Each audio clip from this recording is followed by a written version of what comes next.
सभापति महोदय इनको देख लीजिए और फिर बैठ जाओ। कम्युनल पॉलिटिक्स नहीं चलेगी और कम से कम हमारे उत्तर प्रदेश के साथियों ने कम्युनल पॉलिटिक्स को अंत किया है वहां पर जहां से कभी इन्होंने शुरू की थी।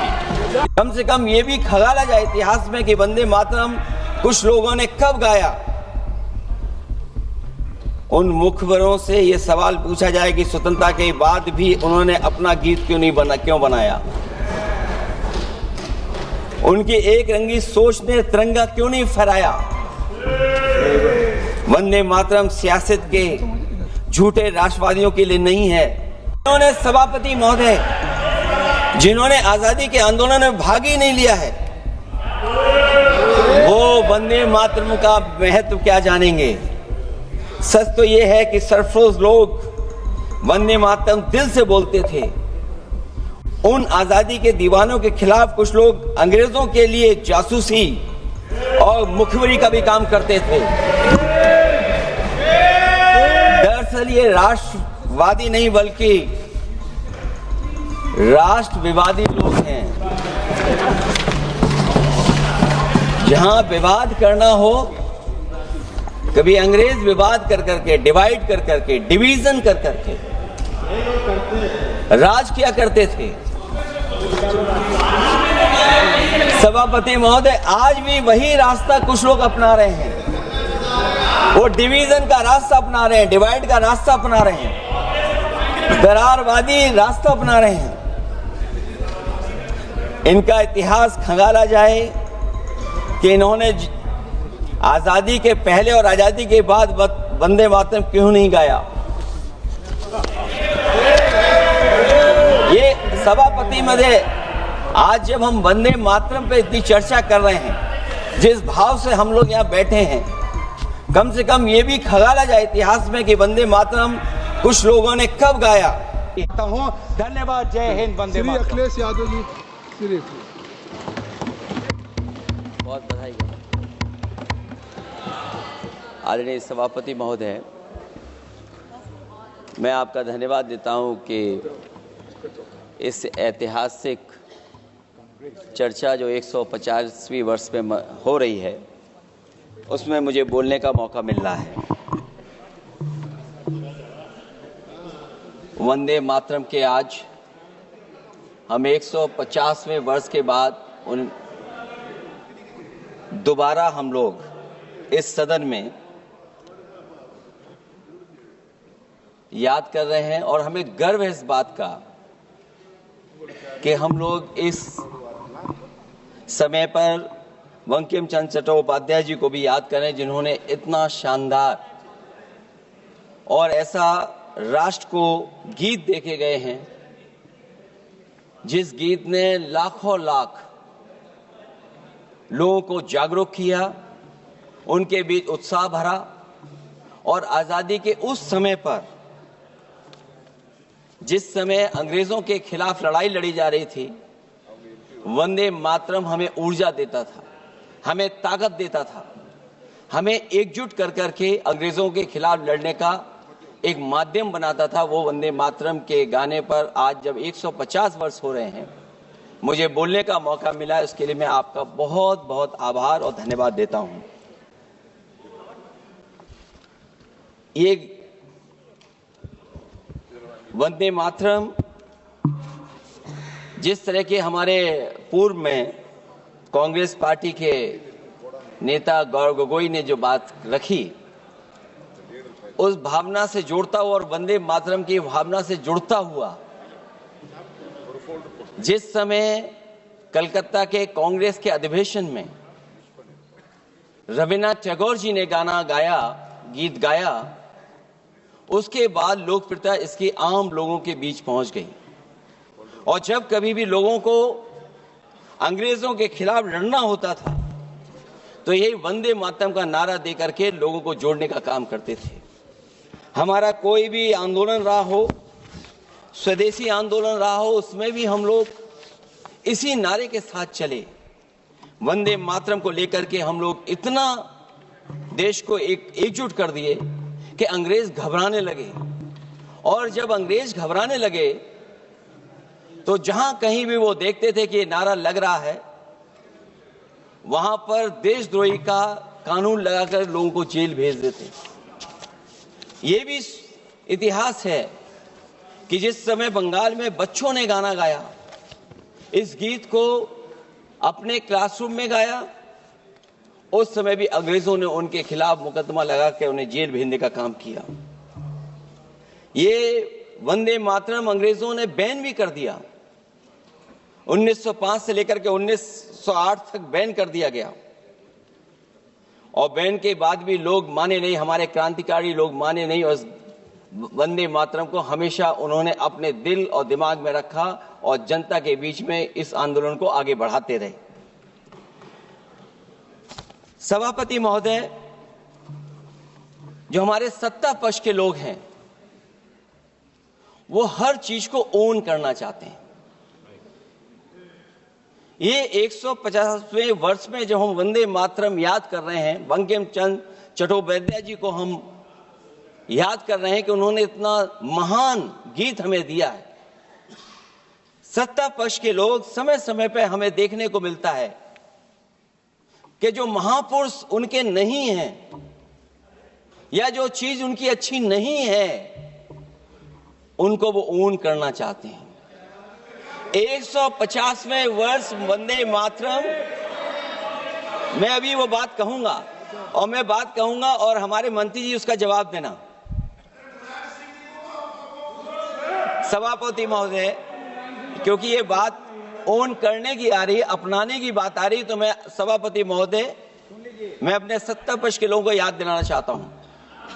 सत्ता पक्ष के लोगों की जो पार्टी आज है, भारतीय जनता पार्टी, जिस समय गठन हो रहा था, हमारे मुंबई और महाराष्ट्र के लोग जानते होंगे कि जिस समय गठन की चर्चा थी, उस समय आपके जो अध्यक्ष चुने गए थे, उनको जो भाषण देना है उस पर भी बहस चल रही थी। और बहस इस बात की थी कि भारतीय जनता पार्टी सेकुलर रास्ते पे जाएगी, सोशलिस्ट रास्ते पे जाएगी कि नहीं जाएगी। तमाम विरोध के बाद भी उस समय के उनके राष्ट्रीय अध्यक्ष जो चुने गए थे, उन्होंने वही रास्ता अपनाया अपने भाषण में। समाजवादी आंदोलन, समाजवादी विचारधारा और सेकुलर रास्ता अपनाया। और वही नहीं, जो उनका मंच था, उसमें जयप्रकाश जी की तस्वीर लगा करके भी उन्होंने लोगों को ये भ्रम फैलाने की कोशिश की कि जेपी के रास्ते पर भारतीय जनता पार्टी चलेगी। बताएं माननीय मंत्री जी, आप कितने सेकुलर हैं आज, कितने सोशलिस्ट हैं आज? अभी गौरव गोगोई जी ने ठीक कहा, इंडिगो का हवाई जहाज उड़ नहीं रहे हैं, उड़ नहीं रहे कि उड़ाए नहीं जा रहे हैं? उड़ाए नहीं जा रहे। और क्या बात कही गई थी कि गरीब भी उसमें चल सकेगा। इसलिए सभापति महोदय, मैं बात दूसरी तरफ नहीं ले जाना चाहता हूं।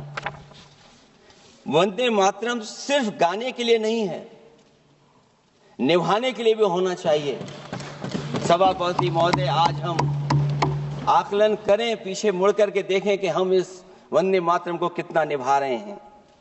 जिस वंदे मातरम ने आजादी के आंदोलन में सबको जोड़ा, आज के दरारवादी लोग उसी से देश को तोड़ना चाहते हैं। ऐसे लोगों ने, सभापति महोदय, ऐसे लोगों ने पहले भी देश के साथ दगा किया और आज भी कर रहे हैं। ये चर्चा तो जोड़ने का काम करेगी ना अखिलेश जी, क्योंकि आज वंदे मातरम की चर्चा, वही मैं कह रहा हूं, वंदे मातरम में जोड़ने का ही काम करेगी। वंदे मातरम कोई दिखावा नहीं है, ना ही राजनीति का विषय है। क्योंकि सभापति महोदय, हम जब ये चीज इनके विचारों से, इनके भाषणों से जब बाहर सुनते हैं, तो ऐसा लगता है कि वंदे मातरम इन्हीं का बनवाया हुआ गाना है। जिन्होंने, सभापति महोदय, जिन्होंने आजादी के आंदोलन में भाग ही नहीं लिया है, वो वंदे मातरम का महत्व क्या जानेंगे। सच तो ये है कि सरफरोश लोग वंदे मातरम दिल से बोलते थे। उन आजादी के दीवानों के खिलाफ कुछ लोग अंग्रेजों के लिए जासूसी और मुखबिरी का भी काम करते थे। दरअसल ये राष्ट्रवादी नहीं बल्कि राष्ट्र विवादी लोग हैं। जहां विवाद करना हो, कभी अंग्रेज विवाद कर करके, डिवाइड कर करके, डिवीजन कर करके राज किया करते थे। सभापति महोदय, आज भी वही रास्ता कुछ लोग अपना रहे हैं। वो डिवीजन का रास्ता अपना रहे हैं, डिवाइड का रास्ता अपना रहे हैं, दरारवादी रास्ता अपना रहे हैं। इनका इतिहास खंगाला जाए कि इन्होंने आजादी के पहले और आजादी के बाद वंदे मातरम क्यों नहीं गाया।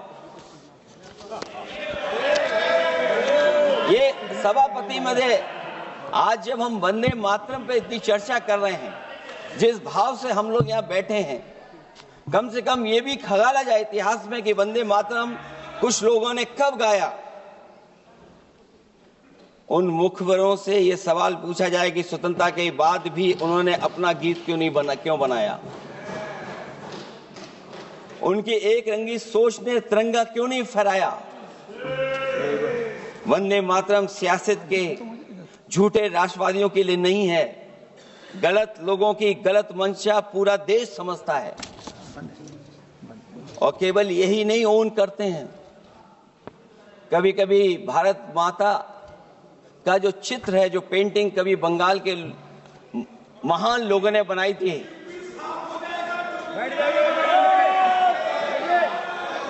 सभापति महोदय इनको देख लीजिए और फिर बैठ जाओ। सभापति महोदय, राजभर जी आप बैठिए, आपके नेता बोल रहे हैं। सभापति महोदय, वंदे मातरम का भाव ये भी था कि कम्युनल पॉलिटिक्स नहीं चलेगी और कम से कम हमारे उत्तर प्रदेश के साथियों ने कम्युनल पॉलिटिक्स को अंत किया है वहां पर जहां से कभी इन्होंने शुरू की थी। और सभापति महोदय, वंदे मातरम एक भाव के रूप में हमारे अंदर बसा है। चाहे उसके शब्द न याद हो, चाहे अर्थ न मालूम हो, चाहे पूरा याद न हो, उस सच्चे भारतीय के अंदर देश प्रेम की भावना जगाने के लिए इसके दो शब्द ही काफी हैं। जो सच में देश की एकता और अखंडता चाहते हैं, जो भाईचारे को बुनियाद मानते हैं, उनके लिए दो शब्द भी पर्याप्त हैं जो इस वंदे मातरम से हमें मिलते हैं।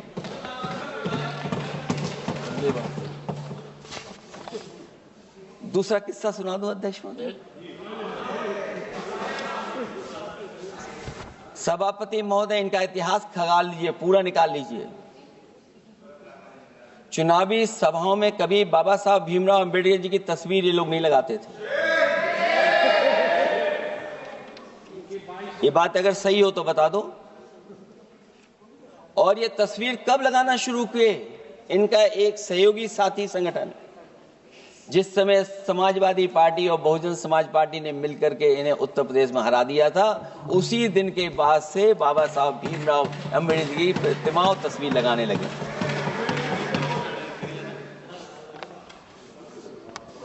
इसलिए सभापति महोदय, ये वंदे मातरम केवल गीत नहीं है। गीत के साथ साथ आज हमें ऊर्जा भी देता है। उस समय क्रांतिकारियों को ऊर्जा मिलती थी, एकजुटता का नारा था, हम साथ लेकर के चल रहे थे सबको, और देश के सभी लोगों ने जाति धर्म को भुला करके एक साथ मिलकर के वंदे मातरम के सहारे अंग्रेजों को भगाने का लगातार कोशिश की। और अंततः परिणाम ये हुआ कि जब देश जागा, वंदे मातरम के साथ साथ जय हिंद का नारा, इंकलाब जिंदाबाद का नारा लगा करके अंग्रेजों को इस देश से भगाने का काम किया। आज सभापति महोदय, जब हम चर्चा कर रहे हैं, हम कैसा देश बनाना चाहते थे और किस दिशा में हम लोग देश को ले जा रहे हैं। सभापति महोदय, मुझे अच्छा लगा कि प्रधानमंत्री जी ने वो बात याद दिलाई कि अंग्रेजों के जमाने में अगर बच्चे भी वंदे मातरम गा देते थे तो उन्हें देशद्रोही के कानून से जेल भेज दिया जाता था। आज जब हम आजाद हो गए हैं तो आज देखिए उत्तर प्रदेश में क्या हो रहा है कि जो प्राइमरी स्कूल है वो बंद किए जा रहे हैं। 26,000 से ज्यादा स्कूल बंद हो गए। और जब बच्चों को पढ़ाने के लिए हम लोगों ने जिम्मेदारी उठाई, पीढ़ी के समाज के लोगों ने जागरूक होकर के पढ़ाने की कोशिश की, तो कभी अंग्रेजों ने मुकदमा लगाया था बच्चों पर देशद्रोह का। आजादी के बाद भारतीय जनता पार्टी की सरकार ने वहां पर मुकदमे उन पे लगाए जो पढ़ने गए और जो पढ़ाने गए। तो इसलिए वंदे मातरम का भाव जो था उसी भाव से जुड़ करके हम सब मिल करके इस देश को और मजबूत करें। यही हमारी भावना है, यही हमारी सदस्यों की भावना है। जब हम 150वें वर्ष में याद कर रहे हैं तो वहीं हम ये याद करें कि जिस भावना से वंदे मातरम को हम लोगों ने देश के सामने गा गा करके अंग्रेजों को भगा दिया, ये देश कैसे मजबूत हो, एकजुट कैसे हो, बिना भेदभाव के और संविधान से कैसे चलें, क्योंकि ये संविधान से ही मिला हुआ हमें गीत है। इसलिए इस गीत के माध्यम से हम किसी पर टिप्पणी और किसी पर थोपने की कोशिश न करें और न किसी पे दबाव बनाने की कोशिश करें। आपका सभापति जी का बहुत बहुत धन्यवाद।